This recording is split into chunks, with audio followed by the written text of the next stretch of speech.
Hey, this is Chris with EP Armory. Just going to do a really quick little install video of exactly how the Kriss Vector BRRRT is going to be working inside of your Kriss Vector.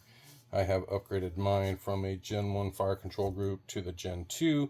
It has a much better trigger pull than the Gen 1. So Gen 1 seems to be a little bit up and disorienting, I guess, as far as being able to pull the trigger consistently to get the BRRRT run. So I did do to the Gen 2. They're on sale on Kriss Vector's website. As you can see, their little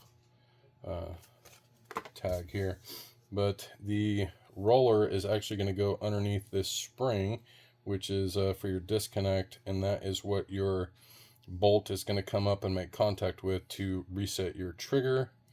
And then depending on what generation you have, there is a Gen 1 bolt, a Gen 2 bolt, and then a Gen 3, which are going out with the newest ones here. So whenever you have your Kriss Vector, you'll knock your pins out. Of course, this comes off. Your top rail, you'll have a pin that comes up here. In the Gen 1s, there's a pin, or sorry, an Allen screw that goes up here. You'll slide that off, which is going to expose the bolts which hold your fire control group in here. We're going to be messing with the middle one only. If you had problems after that, we can walk through, and there's a couple different things we can do to get your reset a little bit nicer.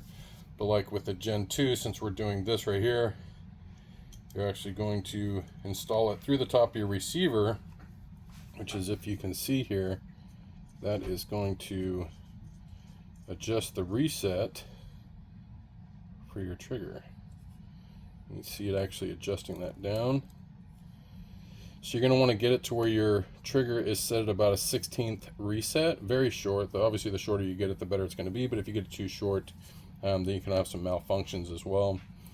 So again, with this, adjusting the roller, you'll just set it up on here. It does need to wear in. So if you don't get a couple BRRRTs out initially, just keep trying. It will eventually wear itself to where it needs to be, depending on how many rounds you've had through your gun.